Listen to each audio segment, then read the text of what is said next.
Olá, boas-vindas a mais uma análise aprofundada aqui no nosso espaço. Hoje a gente vai investigar uns recursos que fazem a nossa língua ir além do básico, sabe, do literal. Aquela hora que uma palavra, uma frase parece ter mais cor, mais força, mais impacto. Vamos falar dessas ferramentas que a linguagem usa para, sei lá, pintar quadros, evocar emoções, até persuadir, né? Exatamente. E entender esses mecanismos, olha, não serve só para decifrar um poema difícil ou curtir um romance. É fundamental para ler nas entrelinhas de notícias, de discursos, publicidade e, claro, para melhorar a nossa própria comunicação, seja escrita ou falada. Não é um detalhezinho acadêmico, sabe? É uma chave mesmo para entender melhor o mundo à nossa volta. Ok, então vamos. Vamos desempacotar isso. Como é que funcionam essas ferramentas? Como a língua consegue esses efeitos, assim, especiais? Esses desvios da linguagem mais direta e informativa? Pelo que eu andei vendo, tem um jeito de organizar esses recursos para a gente entender melhor, né?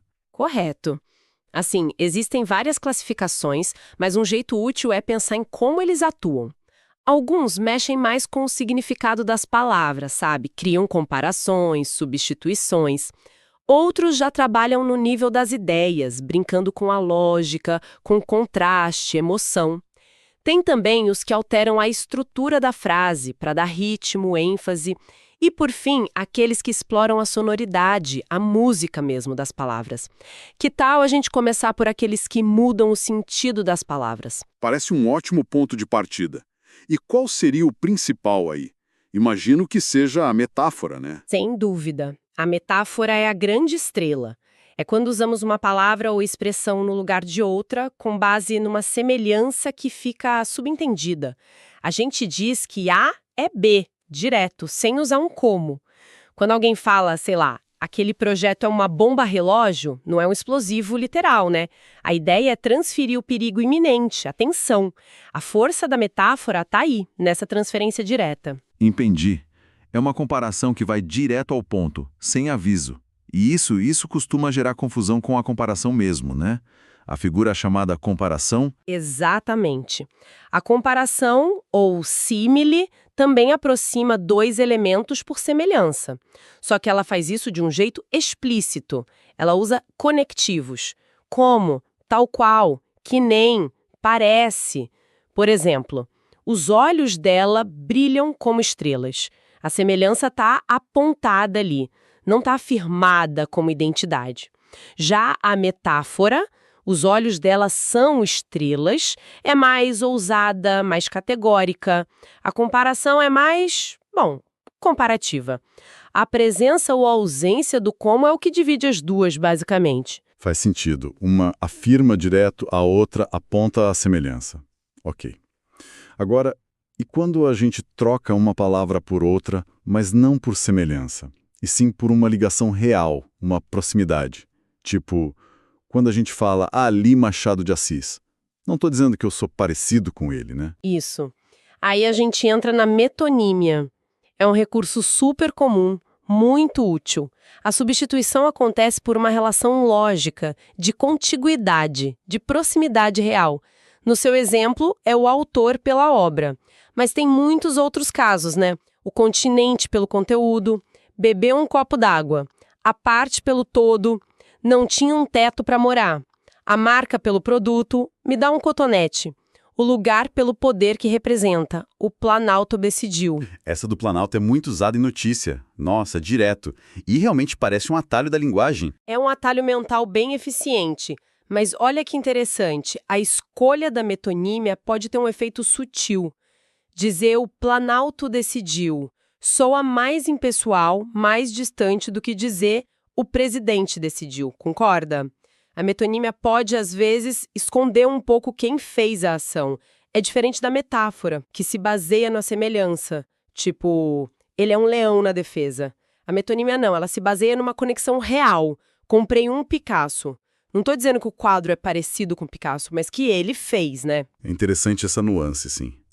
Como a escolha da figura já direciona um pouco a percepção.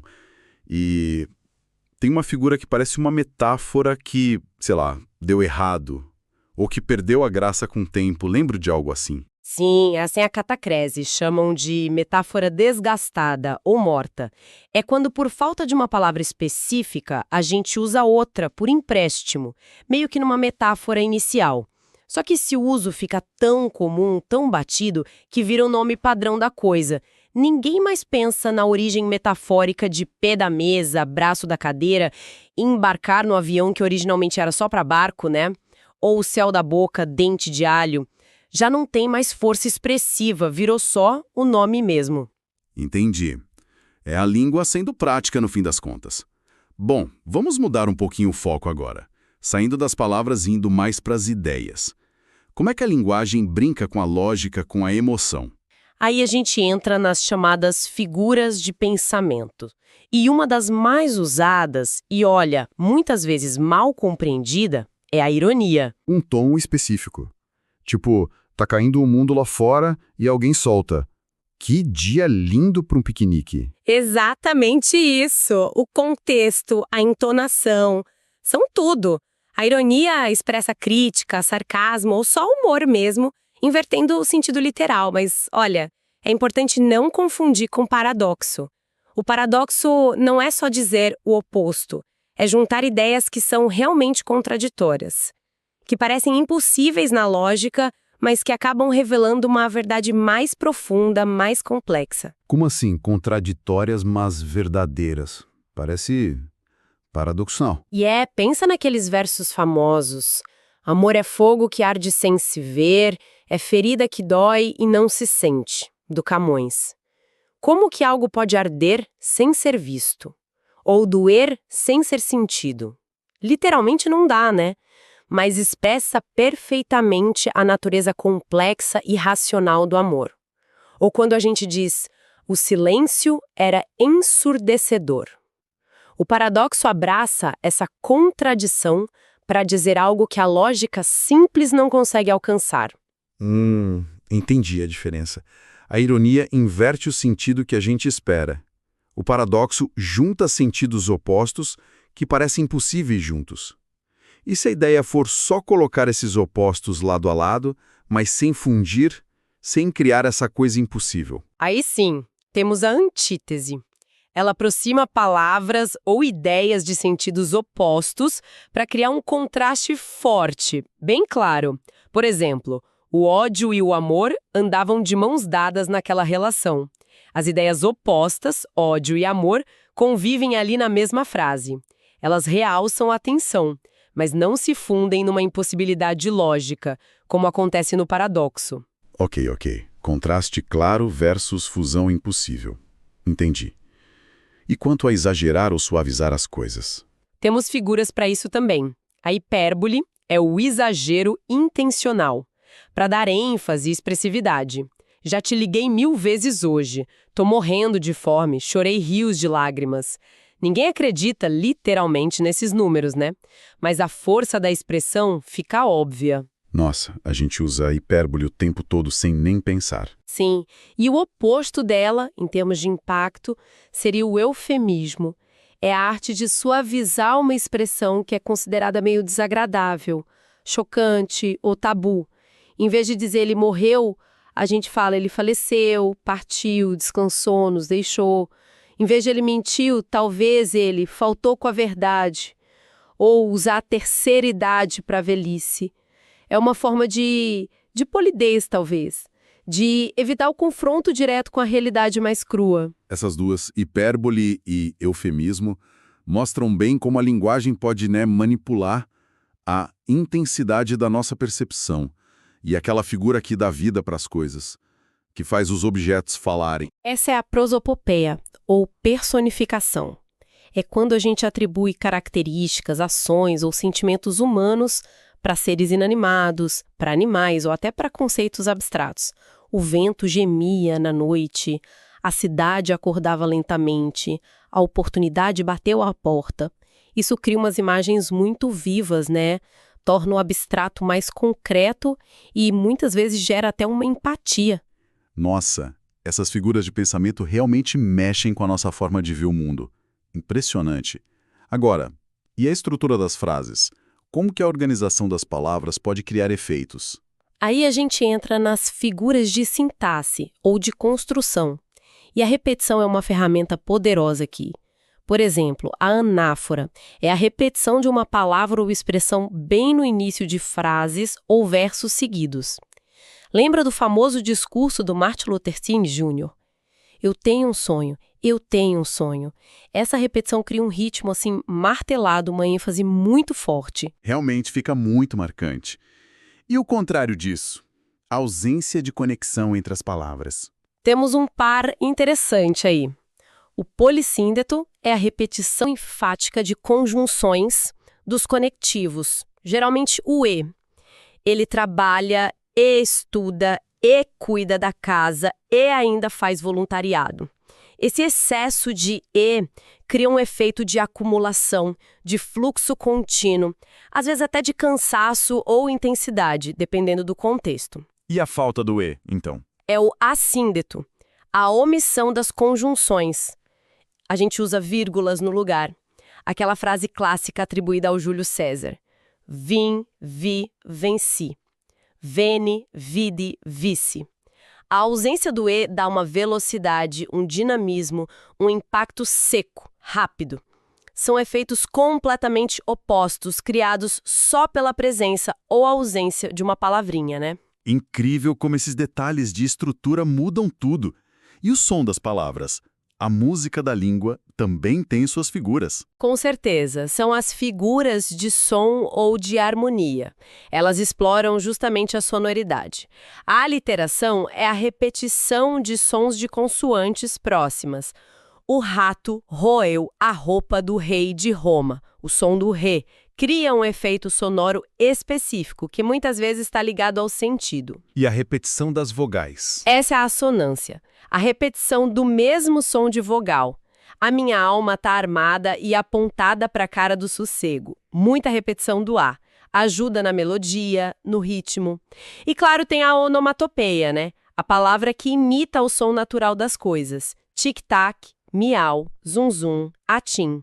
Ela traz o som do mundo real para dentro do texto. Uau! Cobrimos bastante terreno, hein? Mesmo focando nas principais. Vimos como o significado das palavras pode ser alterado. Metáfora, comparação, metonímia, como as ideias podem ser manipuladas, ironia, paradoxo, antítese, hipérbole, eufemismo, prosopopeia, e como a estrutura, anáfora, polissíndeto, assíndeto e o som, a aliteração, assonância, onomatopeia, criam efeitos bem particulares. Mas, na prática, assim, como a gente pode usar isso para entender melhor o que a gente lê ou ouve no dia a dia? Essa é a pergunta-chave, né? Reconhecer essas figuras não é um exercício de ficar classificando por classificar. É entender como a linguagem está funcionando ali, para criar um certo efeito, para passar uma certa visão de mundo, ou para persuadir mesmo. Vamos pegar aquele exemplo de notícia que a gente comentou antes? Brasília amanhece preocupada. O Planalto anunciou novas medidas econômicas que devem amargar a vida dos mais pobres. A batalha contra a inflação, porém, exige sacrifícios. Certo. Como a análise das figuras ajuda a ler isso aí? Usa prosopopeia. A cidade sente algo, mas também tem metonímia ali. Brasília representando o governo ou as pessoas influentes. O Planalto anunciou é metonímia clara, lugar pelo poder. E como a gente viu, isso pode deixar a decisão mais impessoal. Amargar a vida. Isso é uma metáfora forte. Usa uma sensação física, o amargor, para descrever sofrimento econômico. Batalha contra a inflação é outra metáfora. Ela enquadra a política econômica como uma guerra. E isso sugere conflito, urgência e talvez a necessidade de medidas drásticas, os tais sacrifícios. Nossa! Então, quando a gente identifica essas figuras, percebe a carga emocional e a perspectiva que o texto está colocando ali na notícia, que podia parecer só factual, né? A linguagem nunca é neutra, né? As figuras de linguagem são escolhas, conscientes ou não, que moldam a mensagem. Reconhecer isso nos torna leitores mais críticos, mais atentos às intenções por trás das palavras. O fascinante é ver como esses recursos, muitas vezes sutis, vão construindo camadas e camadas de significado. Isso realmente muda a forma como a gente encara um texto, qualquer texto. Não é só informação, é construção de sentido. Sem dúvida. E o bonito disso é que essas ferramentas não são exclusivas de grandes escritores, de grandes oradores. Todos nós usamos isso na comunicação do dia a dia. Talvez sem tanta elaboração, mas usamos metáforas, hipérboles, ironias. É verdade. O que nos leva a uma reflexão interessante, né? Se todo mundo usa esses recursos, será que ter mais consciência deles poderia tornar a nossa própria comunicação mais eficaz, mais precisa, Sim, ou até mais criativa? certamente. Entender o mecanismo permite que a gente use com mais intenção. Saber o efeito de uma metáfora comparada com uma comparação simples ou o impacto de uma hipérbole. Isso nos dá mais controle sobre a mensagem que a gente quer passar. Isso levanta mesmo a questão de como a gente pode aprimorar a nossa própria expressividade, né? Fica aí, então, uma provocação final para quem nos acompanha.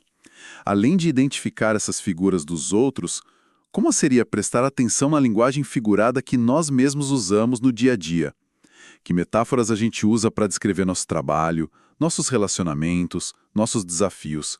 E o que será que essas escolhas revelam sobre a nossa própria perspectiva? Uma excelente reflexão para a gente continuar pensando a respeito. Com essa questão em mente, a gente encerra nossa exploração de hoje sobre os recursos expressivos da língua. Foi uma conversa muito rica. Agradecemos a companhia e até a próxima.